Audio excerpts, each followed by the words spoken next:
അങ്ങനെ അല്ലാഹു സുബ്ഹാനഹു വ തആല നമ്മെ പരിചയപ്പെടുത്തിയത്, ഈ ലോകത്തിന് ഖുർആനിലൂടെ പരിചയപ്പെടുത്തിയത് ഖൈറുമ്മ, ഏറ്റവും ഉത്തമമായ സമുദായമാണ് നിങ്ങളെന്നാണ്.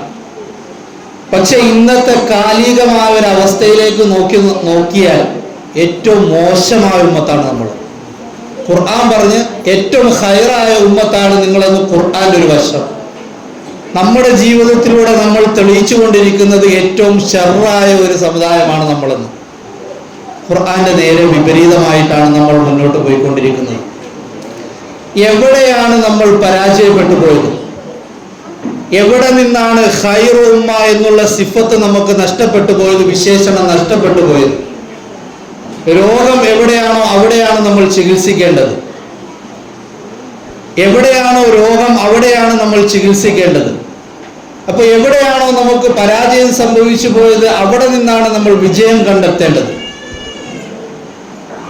നമ്മൾ ഏറ്റവും മോശപ്പെട്ടമായ അവസ്ഥയിലേക്ക് ഇപ്പോൾ പോയിക്കൊണ്ടിരിക്കുന്നത്, സമുദായം മോശപ്പെട്ടുകൊണ്ടിരിക്കുന്നത് എന്തുകൊണ്ടാണ്? വ്യക്തികൾ നശിച്ചുകൊണ്ടിരിക്കുന്നത് കൊണ്ടാണ്.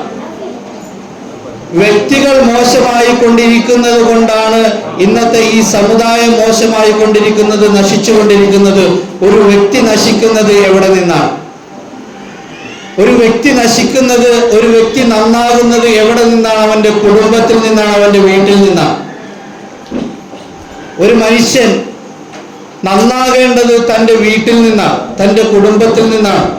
അവിടെ നിന്ന് നന്നായില്ല എങ്കിൽ ഒരിക്കലും ഒരു മനുഷ്യൻ ഒരിക്കലും നന്നാവില്ല. നാട്ടുകാരിൽ നിന്ന് ഒരു മനുഷ്യൻ നന്നാവില്ല. നാട്ടുകാരുടെ സ്വഭാവം കൊണ്ട് ഒരു മനുഷ്യൻ നന്നാവില്ല. വീട്ടിലുള്ള ആളുകളുടെ സ്വഭാവം നന്നാകുമ്പോഴാണ് ആളുകൾ നന്നാകുക.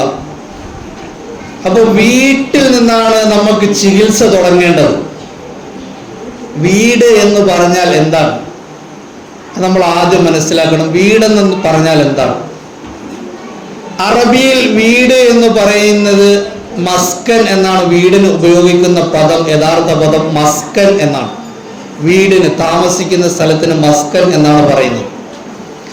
മസ്കൻ എന്ന് പറഞ്ഞാൽ അതിൻ്റെ യഥാർത്ഥ അർത്ഥം സമാധാനം ലഭിക്കുന്ന സ്ഥലം. മസ്കൻ എന്ന് പറഞ്ഞാൽ സമാധാനം ലഭിക്കുന്ന സ്ഥലത്തിനാണ് മസ്കൻ എന്ന് പറയുക. അതായത് വീട്, സമാധാനത്തിന്റെ അന്തരീക്ഷമുള്ള ഒന്നായിരിക്കണം നമ്മുടെ വീട് ആദ്യമായിട്ട്. കാരണം ദുനിയാവിലൊരു സ്വർഗമുണ്ടെങ്കിൽ അതൊരു വീടാണ്. ദുനിയാവിലൊരു നരകം ഉണ്ടെങ്കിൽ അതും വീട് തന്നെയാണ്. ദുനിയാവിലൊരു സ്വർഗമുണ്ടെങ്കിൽ അത് വീടാണ്. ദുനിയാവിലൊരു നരകമുണ്ടെങ്കിൽ അതും വീട് തന്നെയാണ്. രണ്ടും ഏതാണ്? ഒരു സ്ഥലം തന്നെയാണ്. ഈ വീടിനെ സ്വർഗമാക്കണോ അതല്ല നരകമാക്കണോ എന്ന് തീരുമാനിക്കേണ്ടത് ആരാണ്? ആ വീട്ടിൽ താമസിക്കുന്ന ആളുകളാണ്. ആ വീട്ടിൽ താമസിക്കുന്ന ആളുകളാണ് ആ വീട് സ്വർഗമാകണോ അതല്ല ആ വീട് നരകമാകണോ എന്ന് തീരുമാനിക്കുന്നത്. വീട്ടിൽ ആരൊക്കെയുണ്ട്? ഉപ്പയുണ്ട്, ഉമ്മയുണ്ട്, മക്കളുണ്ട്, ഭാര്യയുണ്ട്, ഭർത്താവുണ്ട്, സഹോദരനുണ്ട്, സഹോദരിയുണ്ട്. എല്ലാവരും അടങ്ങിയതാണ് ഒരു വീട്. ഈ വീട്ടിൽ നിന്നാണ് നമ്മൾ വിജയം കൈവരിക്കാൻ തുടങ്ങേണ്ടത്. എങ്ങനെ നമുക്ക് വിജയിക്കാൻ സാധിക്കും? നമുക്കെല്ലാം അറിയാം, കേരളത്തിൻ്റെ ദേശീയ പക്ഷി ഏത് എന്ന് ചോദിച്ചാൽ ഒരു പക്ഷേ അല്പം നോളജുള്ള ഒരു കുട്ടിക്ക് പോലും പറയാൻ സാധിക്കും വേഴാമ്പൽ. വേഴാമ്പലാണ് കേരളത്തിൻ്റെ ദേശീയ പക്ഷി. പക്ഷേ വേഴാമ്പൽ എന്നുള്ള പക്ഷിയെ നമുക്ക് അധികം കാണാൻ കിട്ടൂല. ബാക്കിയുള്ള പക്ഷികളെ പോലെ വേഴാമ്പൽ എന്ന പക്ഷിയെ നമുക്ക് അധികം കാണാൻ കിട്ടൂല. പക്ഷേ കേരളത്തിൻ്റെ ദേശീയ പക്ഷിയായിട്ട് അറിയപ്പെടുന്നത് വേഴാമ്പലാണ്. ഈ വേഴാമ്പലിനൊരു പ്രത്യേകതയുണ്ട്. നമ്മൾ മനസ്സിലാക്കേണ്ട വലിയൊരു പാഠം വേഴാമ്പൽ കാണിച്ചു തരുന്നുണ്ട്. എങ്ങനെയാണ് വേഴാമ്പലിന്റെ ജീവിതം പോകുന്നത്? ആഹാരം തേടി കൂട്ടിൽ നിന്നും ആൺ വേഴാമ്പൽ പുറത്തേക്ക് പോകുകയാണ്.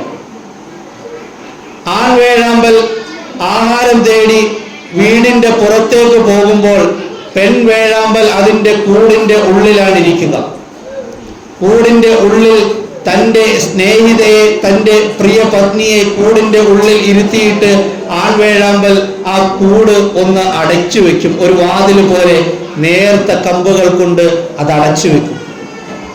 അടച്ചു വെച്ചിട്ട് അതിൻ്റെ നടുവിലായിട്ട് ഒരു ജാലകം പോലെ ചെറിയൊരു ഓട്ടയിട്ട് വയ്ക്കും. ജാലകം പോലെ ചെറിയൊരു റൗണ്ടിൽ സ്ഥലം ഒഴിവാക്കിയിട്ടിട്ടാണ് ആൺവേഴാമ്പൽ ആഹാരവും തേടി പുറത്തേക്ക് പോകുക.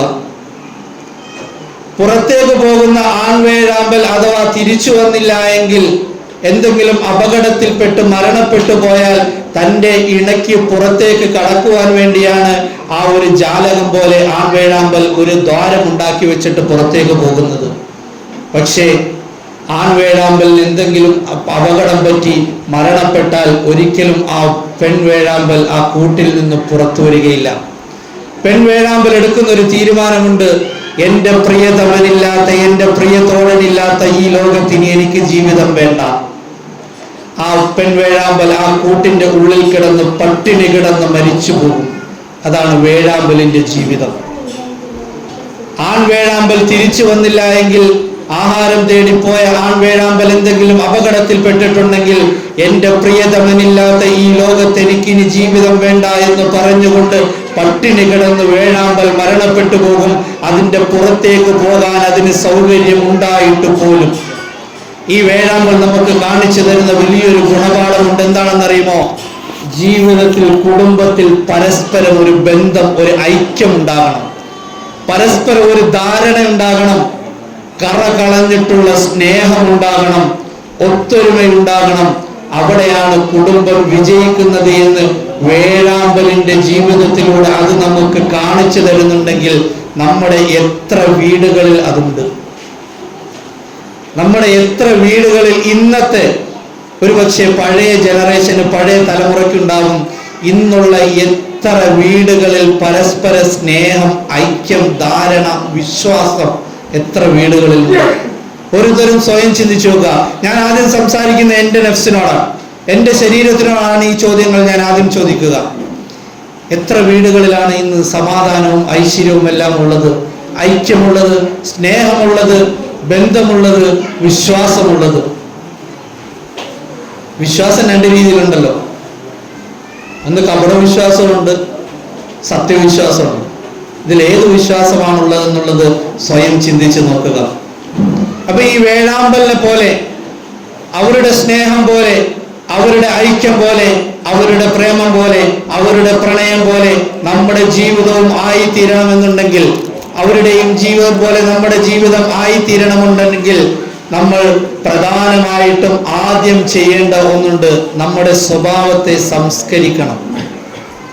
നമ്മുടെ സ്വഭാവത്തെ സംസ്കരിക്കണം. നമ്മുടെ സ്വഭാവത്തെ നന്നാക്കിയെടുക്കണം.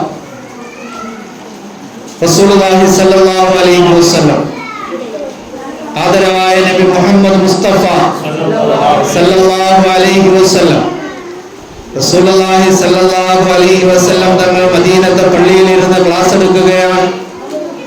സഹാബാക്കൾക്ക് റസൂലുള്ളാഹി സല്ലല്ലാഹു അലൈഹി വസല്ലം തങ്ങൾ അല്ലാഹുവിനെ പരിചയപ്പെടുത്തുന്നു, ദീൻ പരിചയപ്പെടുത്തുന്നു, ആഖിറത്തെ പരിചയപ്പെടുത്തുന്നു, സ്വർഗ്ഗത്തെ പരിചയപ്പെടുത്തുന്നു, നരകത്തെ പരിചയപ്പെടുത്തുന്നു. ക്ലാസ് എടുക്കുന്നതിന്റെ ഇടയിലാണ് ഒരു മനുഷ്യൻ അല്ലാഹുവിന്റെ അടുക്കിലേക്ക് വന്നിട്ട് ചോദിക്കുന്നു, അയ്യുൽ അമലി അഫ്ദൽ യാ റസൂലല്ലാഹ്.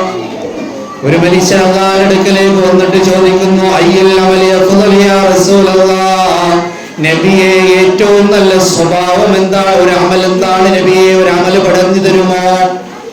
ഏറ്റവും നല്ല ചെയ്യാൻ പറ്റിയ ശ്രേഷ്ഠമായ ഒരു അമൽ പറഞ്ഞു തരുമോ? അല്ലാഹുവിന്റെ റസൂൽ മറുപടി പറഞ്ഞു, ഹുസ്നുൽ ഖുൽഖ്, സൽസ്വഭാവമാണ്. അയാൾ തിരിച്ചു പോകുന്ന വഴിയാണ് അയാൾ ചിന്തിക്കുന്നത്, അല്ല ഞാൻ അള്ളാഹിന്റെ റസൂലിനോട് ചോദിച്ച ഒരു അമലല്ലേ ഞാൻ ചോദിച്ചത്, ശ്രേഷ്ഠമായ ഒരു അമലല്ലേ എനിക്ക് പറഞ്ഞുതരാൻ പറഞ്ഞ്. അള്ളാഹിന്റെ റസൂൽ എന്താ പറഞ്ഞത്? സൽസ്വഭാവം. ആ മറുപടി അങ്ങോട്ട് യോജിക്കുന്നില്ലല്ലോ. ആ മനുഷ്യൻ രണ്ടാമത് കടന്നു വരികയാണ്. അള്ളാഹിന്റെ റസൂലിന്റെ വലതേ സൈഡിലൂടെ കടന്നു വന്നു. വലത് സൈഡിലൂടെ കടന്നു വന്നിട്ട് അല്ലാഹുവിന്റെ റസൂലിനോട് ചോദിച്ചു, അയ്യുൽ അമലി അഫ്ദൽ യാ റസൂലല്ലാഹ്, നബിയെ ഏറ്റവും ശ്രേഷ്ഠമായ ഒരു അമൽ എനിക്ക് പറഞ്ഞു തരുമോ? അല്ലാഹുവിന്റെ റസൂൽ തിരിഞ്ഞു നോക്കിയപ്പോൾ ചോദ്യവും ചോദ്യകർത്താവും ഒന്ന് തന്നെയാണ്. ആദ്യം ചോദിച്ച അതേ ചോദ്യം തന്നെയാണ്, ചോദിച്ച ആളും ഒന്ന് തന്നെയാണ്. അല്ലാഹുവിന്റെ റസൂൽ പറഞ്ഞു, ഹുസ്നുൽ ഖുൽഖ്, സൽസ്വഭാവമാണ്. ആ മനുഷ്യന് ബോധിച്ചില്ല, തൃപ്തിയായില്ല. പോയിട്ട് അല്ലാഹുവിന്റെ റസൂലിന്റെ ഇടത് സൈഡിലൂടെ വന്നിട്ട് ചോദിച്ചു, അയ്യുൽ അമലി അഫ്ളലു യാ റസൂലല്ലാഹ്, നബി ഏറ്റവും ശ്രേഷ്ഠമായ അമൽ പറഞ്ഞതാ, പഠിപ്പിച്ചതാ. അല്ലാഹുവിന്റെ റസൂൽ നോക്കിയ ഇതാ മനുഷ്യൻ തന്നെയാണല്ലോ, ചോദ്യം അത് തന്നെയാണല്ലോ. അല്ലാഹുവിന്റെ റസൂൽ പറഞ്ഞു ഹുസ്നുൽ ഖുൽഖ്. തൃപ്തിയായില്ല. അല്ലാഹുവിന്റെ റസൂലിന്റെ പിൻഭാഗത്തോടെ വന്നിട്ട് ചോദിച്ചു, അയ്യുൽ അമലി അഫ്ളലു യാ റസൂലല്ലാഹ്, ആ മനുഷ്യൻ വിടാൻ ഉദ്ദേശമില്ല. അല്ലാഹുവിന്റെ റസൂലിനോട് ചോദിച്ചു, ഏറ്റവും ശ്രേഷ്ഠമായ അമൽ പറഞ്ഞതാ നബിയെ. റസൂലുള്ള തിരിഞ്ഞു നോക്കിയപ്പോ എല്ലാം ഒന്ന് തന്നെ, ചോദ്യവും ചോദ്യകർത്താവും ഒന്ന് തന്നെ. അല്ലാഹുവിന്റെ റസൂല് അയാളോട് തിരിച്ചൊരു ചോദ്യം ചോദിച്ചു. ഇപ്രാവശ്യം ഹുസ്നുൽ ഖുൽഖ് എന്ന് അല്ലാഹുവിന്റെ റസൂല് പറഞ്ഞില്ല. മാലക ഫഹിംത, നിനക്കെന്താ പറഞ്ഞാ മനസ്സിലാവൂലേ? അല്ലാഹുവിന്റെ റസൂൽ ചോദിച്ചു, നിനക്കെന്താ പറഞ്ഞാ മനസ്സിലാവൂലേ? നീ തന്നെയല്ലേ ഒരേ ചോദ്യം ചോദിക്കുന്ന ആൾ, നിന്നോട് തന്നെയല്ലേ ഞാൻ ഹുസ്നുൽ ഖുൽഖ് എന്ന മറുപടി പറയുന്നത്, എന്തേ നീ മനസ്സിലാക്കാത്തത്? ആ മനുഷ്യൻ പറഞ്ഞു, നബിയെ, ഞാൻ അങ്ങയോട് ചോദിച്ചത് ഒരു നല്ലൊരു അമലിനെ കുറിച്ചാണ്. അങ്ങ് പറയുന്നത് സൽസ്വഭാവം എന്നാണ്. എന്താണെന്ന് എനിക്ക് മനസ്സിലാകുന്നില്ല, എന്താണെന്ന് എനിക്ക് മനസ്സിലാകുന്നില്ല. നബി സല്ലല്ലാഹു അലൈഹി വസല്ലം തങ്ങൾ പറയുകയാണ്, സൽസ്വഭാവം എന്നാൽ എന്തെന്ന് നീ ഒരു കാര്യം മനസ്സിലാക്കിക്കോ, ലാ തഗ്ളബു, നീ ദേഷ്യപ്പെടരുത്. സൽസ്വഭാവം എന്ന് പറഞ്ഞാൽ ഞാൻ പറഞ്ഞതിന്റെ ഉദ്ദേശം ഇതാണ്, ലാ തഗ്ളബു, നീ ദേഷ്യപ്പെടരുത്. ആ മനുഷ്യൻ ആ മറുപടിയുമായിട്ട് തിരിച്ചു പോകുമ്പോ, ഇന്ന് നമ്മുടെ കുടുംബത്തിൽ സ്നേഹം വരണമെങ്കിൽ എന്ത് ചെയ്യണം? ലാ തഗ്ളബു, നീ ദേഷ്യപ്പെടരുത്, ദേഷ്യം മാറ്റിവെക്കണം. ഇന്ന് വീട്ടിലുള്ള ഉമ്മയ്ക്കും ഉപ്പയ്ക്കും സഹോദരനും സഹോദരിക്കും മക്കൾക്കും ദേഷ്യമാണ്.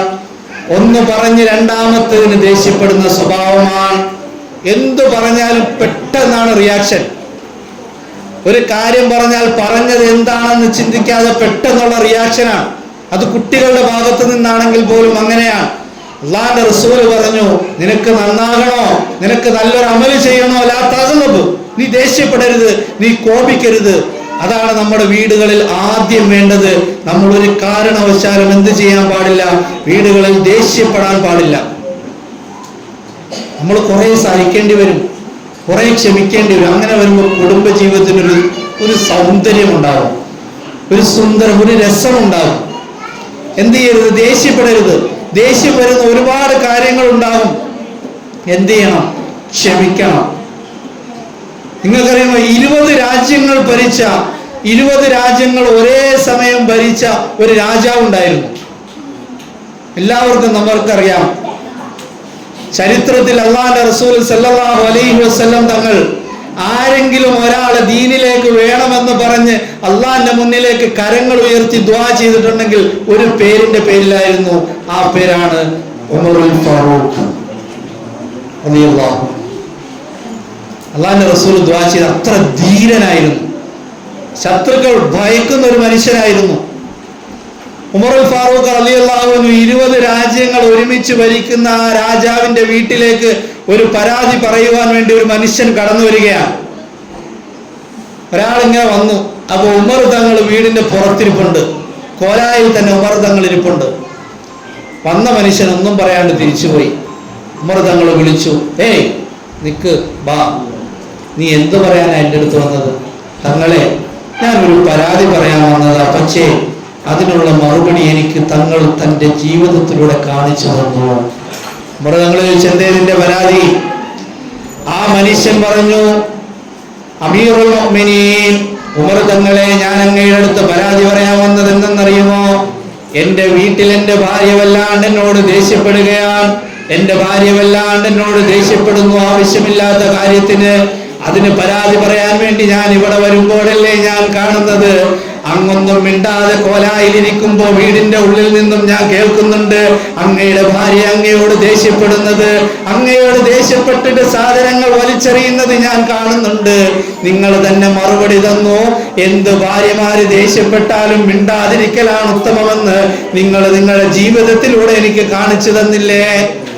പരാതി പറയാൻ വന്നതാണ്. എന്ത്? വീട്ടിൽ ഭാര്യ ദേഷ്യമാണെന്ന്. ഇവിടെ നടക്കുന്ന എന്താണ്?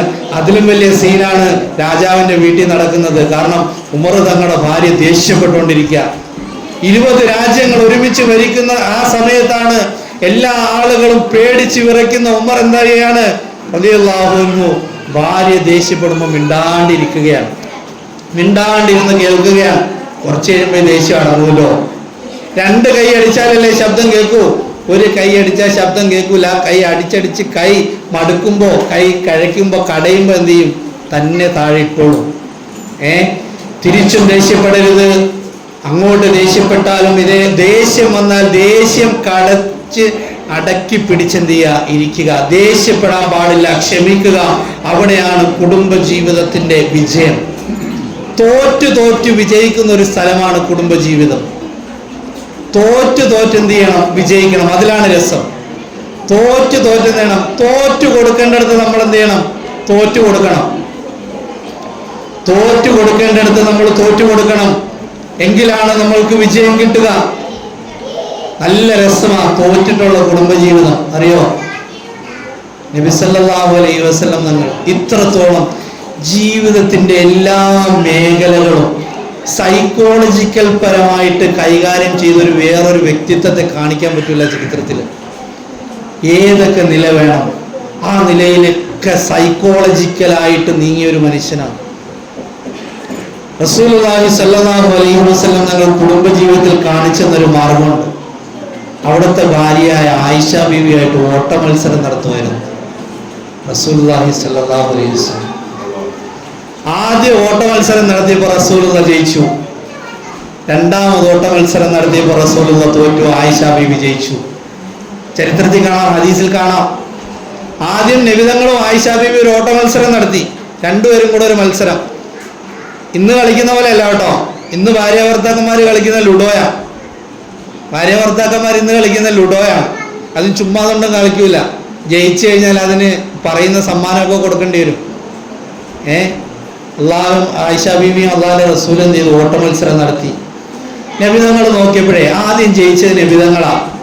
ആയിഷ ബീവിയുടെ മുഖം ഒന്ന് വാടി. ഞാൻ തോറ്റുപോയല്ലോ. അള്ളാഹുവിന്റെ റസൂൽ പറഞ്ഞു, ആയിഷ ഒന്നും കൂടെ ഓടി നോക്കാം, ഒന്നും കൂടെ നമുക്ക് ഓടി നോക്കിയാലോ. ആയിഷ ബീവി പറഞ്ഞു, ഓടാം. ആ ഓട്ടത്തിൽ ആയിഷ ബീവി ജയിച്ചു. എങ്ങനെയെന്നറിയോ? അള്ളാഹുവിന്റെ റസൂൽ തോറ്റു കൊടുത്തു. ആ മുഖം വാടിയപ്പോ സഹിച്ചില്ല. ഭാര്യയുടെ മുഖം വാടിയപ്പോ സഹിച്ചില്ല. 2ാമത് അള്ളാഹുവിന്റെ റസൂല് ജയിക്കാൻ അറിയാം. പക്ഷെ എന്ത് ചെയ്തു? എന്റെ ഭാര്യ അവിടെ ജയിക്കണം, അവളുടെ ആ വിഷമം മാറണം, അവളുടെ ആ ദുഃഖം മാറണം. എന്ത് ചെയ്തെന്നറിയോ? 2ാമത്തെ പ്രാവശ്യം നബിതങ്ങൾ തോറ്റു കൊടുത്തു. ലോകത്തിന്റെ നായകനല്ലേ അള്ളാഹുവിന്റെ റസൂല് തോറ്റു കൊടുത്തു. ആയിഷ ബീവി ജയിച്ചപ്പോ സംഭവം നമുക്ക് ഹദീസിൽ കാണാൻ പറ്റും. വല്ലാണ്ട് സന്തോഷിച്ചു ആയിഷ ബീവി. കാരണം അള്ളാഹുവിന്റെ റസൂലിനെ തോൽപ്പിച്ചു. വല്ലാണ്ട് സന്തോഷിച്ചു. അതുപോലെ തന്നെ നബിതങ്ങൾക്ക് സന്തോഷമായി. തൻ്റെ ഇണയുടെ ആ സന്തോഷം കണ്ടപ്പോ, തൻ്റെ പ്രിയതമയുടെ ആ സന്തോഷം കണ്ടപ്പോ എന്ത് ചെയ്തു? സന്തോഷമായി അള്ളാഹുവിന്റെ റസൂലിന്. അത്രത്തോളം ആ തോറ്റു കൊടുക്കേണ്ടടുത്ത് എന്ത് ചെയ്യണം? തോറ്റു കൊടുക്കണം. അവിടെ ഞാനേ ജയിക്കൂ എന്നുള്ള വാശിയിൽ നിൽക്കരുത്. അങ്ങോട്ടും ഇങ്ങോട്ടും പരസ്പരം സ്നേഹിക്കണം, പരസ്പരം ഇഷ്ടപ്പെടണം. അങ്ങനെ ജീവിതം മുന്നോട്ട് കൊണ്ടുപോകുമ്പോഴാണ് എന്ത് ചെയ്യുന്നത്?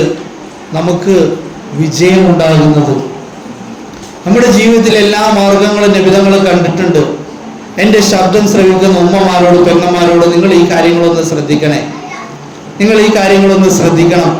അള്ളാഹുവിന്റെ റസൂൽ നബി മുഹമ്മദ് മുസ്തഫ സല്ലല്ലാഹു അലൈഹി വസല്ലം തങ്ങൾ പറഞ്ഞു, സാലിഹത്തായ പെണ്ണിന്റെ അടയാളം, നല്ല പെണ്ണിന്റെ അടയാളം ഉണ്ടെങ്കിൽ ഒന്ന് ശ്രദ്ധിച്ചോ.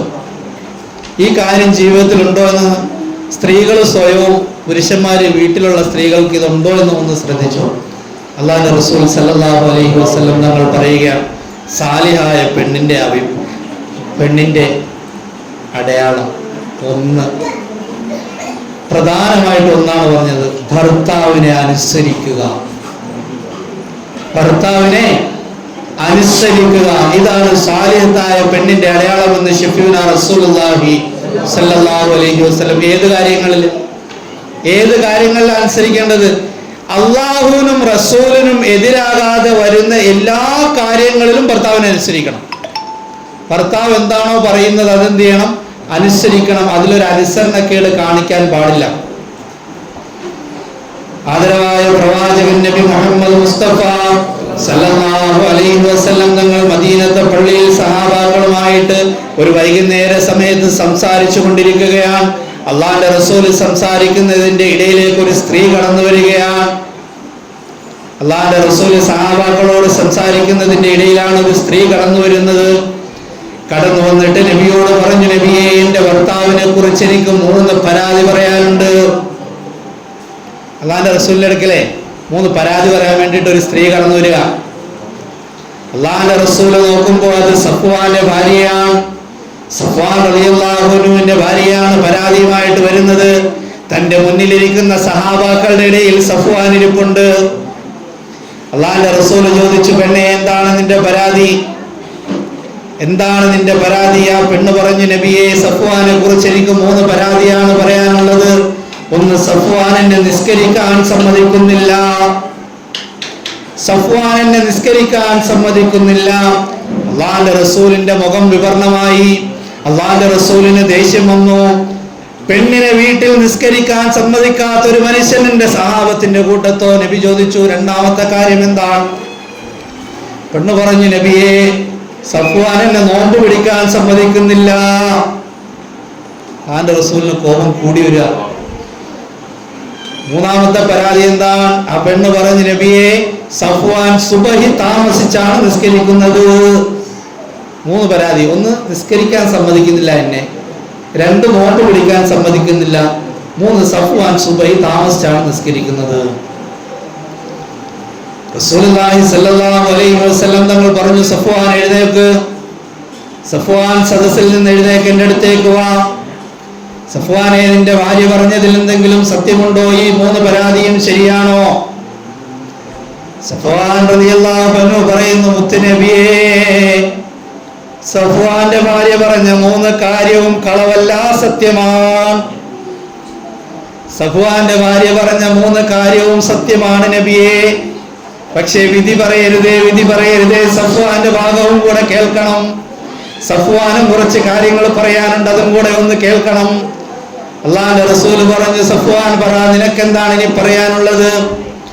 സഫ്വാൻ പറയുന്നു, നബിയെ, എന്റെ ഭാര്യ പറഞ്ഞു നിസ്കരിക്കാൻ സമ്മതിക്കുന്നില്ലെന്ന് ശരിയാണ്. ഏത് നിസ്കാരം എന്നവൾ പറഞ്ഞോ നബിയെ?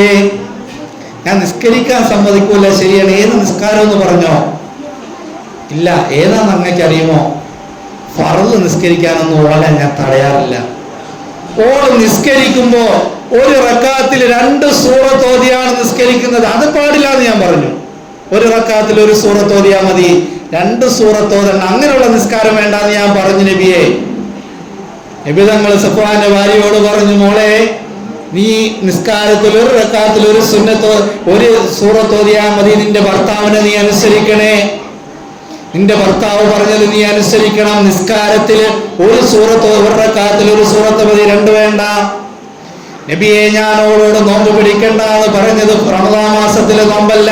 ഓൾ എല്ലാ ദിവസവും നോമ്പാണ്, എല്ലാ ദിവസവും നോമ്പാണ്. ഞാൻ ഓളോട് പറഞ്ഞു, ഞാൻ എന്റെ ഭാര്യയോട് പറഞ്ഞു, പ്രിയതമേ, നീ എല്ലാ ദിവസവും നോമ്പ് പിടിച്ചാൽ പാടാണ്. കാരണം ഞാനൊരു മനുഷ്യനാണ്, സഫ്വാൻ ഒരു മനുഷ്യനാണ്. എനിക്ക് എന്റെ വികാര വിചാരങ്ങളുണ്ട്. ആ വികാരങ്ങൾ ഞാൻ അടക്കേണ്ടത് എന്റെ ഭാര്യയായ നിന്നിലാണ്. നീ എല്ലാ സമയത്തും നോമ്പാണെങ്കിൽ അതെനിക്ക് ബുദ്ധിമുട്ടാണ്. അതുകൊണ്ട് എല്ലാ ദിവസവും നീ നോമ്പ് പിടിക്കാൻ പാടില്ലെന്ന് ഞാൻ അവളോട് പറഞ്ഞിട്ടുണ്ട്. നബി തങ്ങൾ പറഞ്ഞു, മോളെ, ഭർത്താവിന്റെ സമ്മതമില്ലാതെ നീ സുന്നത്ത് നോമ്പ് പിടിക്കാൻ പാടില്ല കേട്ടോ. നീ ഒരു സുന്നത്ത് നോമ്പ് പിടിക്കണമെങ്കിൽ നിന്റെ ഭർത്താവിന്റെ സമ്മതം വേണം. അതിലും നീ നിന്റെ ഭർത്താവിനെ അനുസരിക്കണം കേട്ടോ. 2 കാര്യങ്ങൾക്ക് തീരുമാനമായി. ഒന്ന്, നിസ്കരിക്കുന്നില്ല, അതിന് തീരുമാനമായി. ആരുടെ ഭാഗത്താണ് ന്യായം? സഫ്വാൻ റളിയല്ലാഹു അൻഹുവിന്റെ ഭാഗത്താണ്. അതുകൊണ്ട് പെണ്ണെ, നീ അതനുസരിക്കണം. രണ്ടാമത് പറഞ്ഞു, നോമ്പിന്റെ കാര്യത്തിൽ തീരുമാനമായി, പെണ്ണെ നീ അനുസരിക്കണം. ഇനിയാണ് 3ാമത്തെ പരാതി.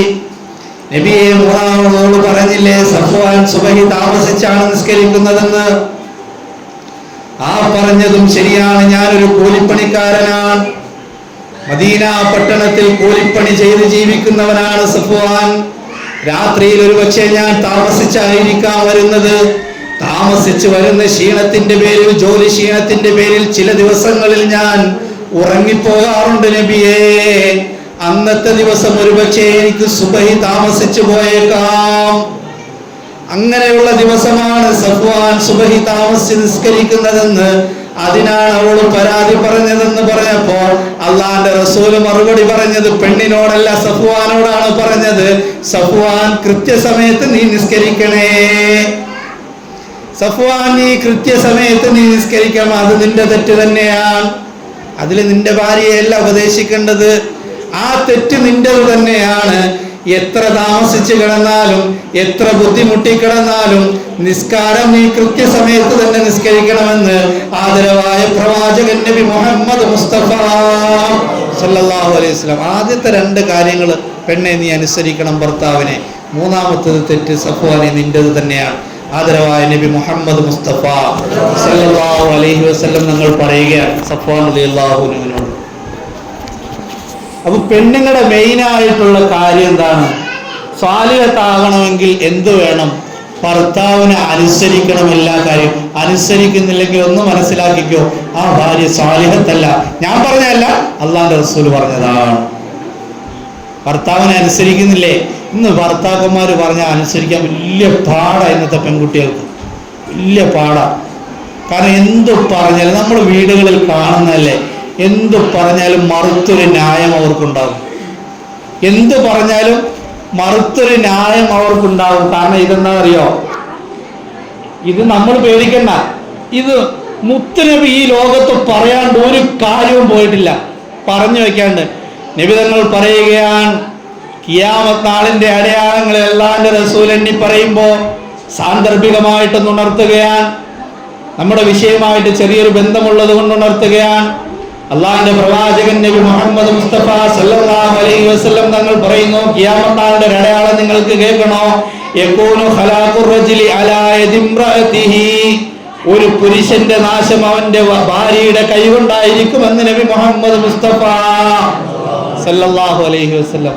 ഒരു പുരുഷന്റെ നാശം അവന്റെ ഭാര്യയുടെ കൈ കൊണ്ട് നടക്കുന്ന ഒരു കാലം, പുരുഷന്റെ മേൽ പെണ്ണിന്റെ അധികാരം വരുന്ന കാലം, അത് ഖിയാമത്ത് നാളിന്റെ അടയാളമാണെന്ന് ശഫീഉനാ റസൂലുള്ളാഹി സല്ലല്ലാഹു അലൈഹി വസല്ലം. അതായത് പെണ്ണ് അധികാരത്തിൽ വരുമെന്ന് നബി മുഹമ്മദ് മുസ്തഫ സല്ലല്ലാഹു അലൈഹി വസല്ലം. അധികം പോകണ്ടല്ലോ, റേഷൻ കാർഡിൽ 6 പേരാ ഉള്ളത്. റേഷൻ കാർഡിൽ 6 പോകട്ടെ, ഒത്തിരി ഒന്നും പോകണ്ടല്ലോ. അള്ളാഹുവിന്റെ റസൂല് പറഞ്ഞ് നമ്മുടെ ജീവിതത്തിൽ വന്നില്ലേ? ഗൃഹനാഥൻ എന്നുള്ളടത്ത് ഗൃഹനാഥയായി പോയില്ലേ? വീട് ഭരിക്കാൻ, ഗൃഹം ഭരിക്കാൻ അള്ളാഹുവിന്റെ റസൂൽ അധികാരം കൊടുത്തത് ആണിനാ, സർക്കാർ അധികാരം കൊടുത്ത പെണ്ണിനാ.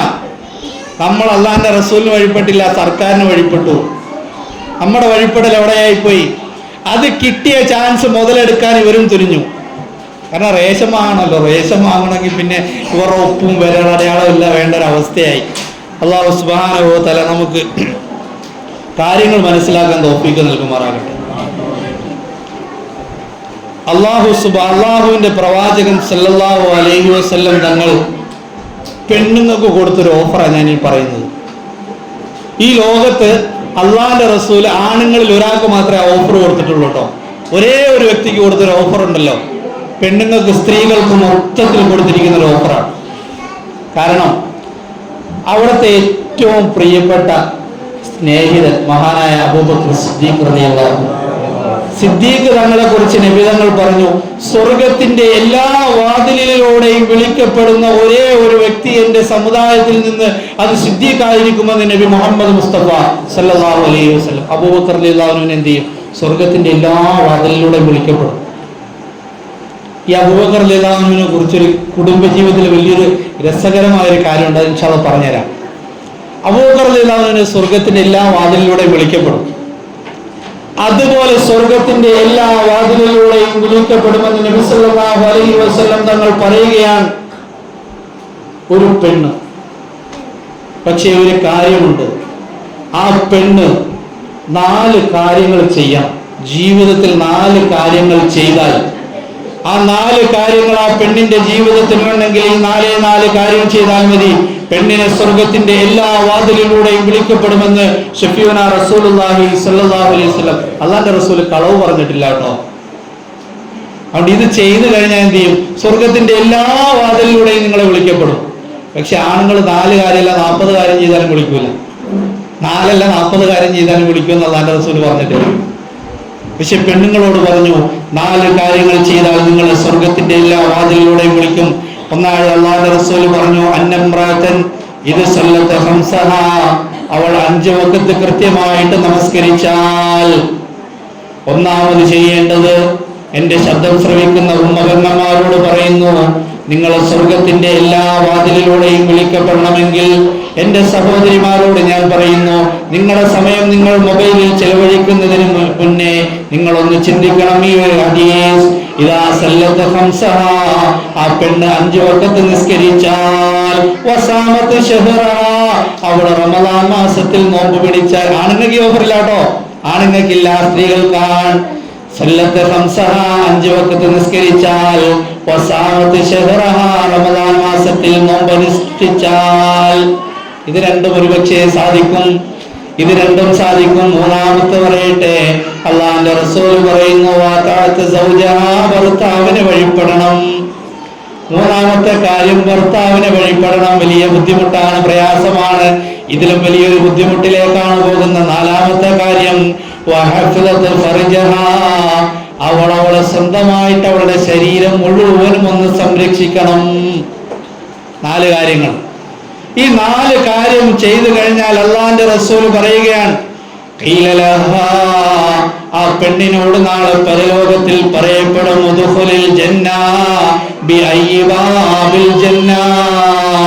സ്വർഗത്തിന് നിനക്ക് ഇഷ്ടമുള്ള വാതിലിലൂടെ നിനക്ക് പ്രവേശിക്കാം. ഈ 4 കാര്യങ്ങൾ ഒന്ന് പെണ്ണെ ശ്രദ്ധിച്ചോ. 4 കാര്യങ്ങൾ. ഒന്ന്, സല്ലത്ത് ഖംസഹ, 5 വഖത്ത് നീ നിസ്കരിക്കണം.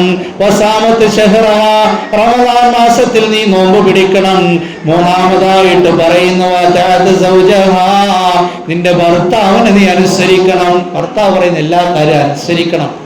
പിന്നെ അങ്ങോട്ട് മറുത്തൊരു ചോദ്യം എന്ത് ചെയ്യരുത്, ചോദിക്കരുത്. ഒരു കാര്യം പറയുമ്പോൾ അതെന്ത് ചെയ്യണം, അനുസരിക്കണം. അനുസരിക്കേണ്ട കാര്യമാണെങ്കിൽ എന്ത് ചെയ്യണം, അത് അനുസരിക്കണം. ഒരു ഗ്ലാസ് വെള്ളം കൊണ്ടുവന്ന് തരാൻ പറഞ്ഞാൽ എനിക്ക് തരില്ല, വേണമെങ്കിൽ എടുത്തുകൂടി ഫ്രിഡ്ജിൽ ഇരിപ്പുണ്ട്. പറ്റൂല, പറ്റൂല പെണ്ണെ, പറ്റൂല. എടുക്കാൻ പറഞ്ഞാൽ നീ എടുക്കണം. വസ്ത്രം ഒന്ന് എടുത്തു തരാൻ ഭർത്താവ് പറഞ്ഞാൽ നീ എടുത്തു കൊടുക്കണം. അത് അയമ്മ കിടപ്പുണ്ട്, എടുത്തോ, പറയാൻ പാടില്ല. ഇല്ലെങ്കിൽ നിനക്ക് പറയാം, എനിക്കൊരു ബുദ്ധിമുട്ടുണ്ട്, പ്രയാസമാണ്, നിങ്ങൾ എടുത്തില്ലെങ്കിൽ നന്നായിരുന്നു, അത് കുഴപ്പമില്ല. പക്ഷേ എതിർത്ത് നിങ്ങൾ എന്ത് ചെയ്യരുത്, ഭർത്താക്കന്മാരോട് സംസാരിക്കരുത്. നാലാമത്തെ, ഇന്ന് വലിയ പാഠമാണ്, വലിയൊരു ബുദ്ധിമുട്ടാണ്. നാലാമത്തെ കാര്യം, ഹഫ്ദത്ത് ഫർജ, ശരീരത്തെ മുഴുവൻ ഒന്ന് എന്ത് ചെയ്യണം, സംരക്ഷിക്കേണ്ടി വരും, സൂക്ഷിക്കേണ്ടി വരും. കാരണം ഇന്ന് വലിയ പാടാണ്. കാരണം റീൽസ് ചെയ്യണമെങ്കിൽ ശരീരത്തിന്റെ അവിടെ കൂടെ കാണിച്ചിട്ടേ പറ്റുള്ളൂ.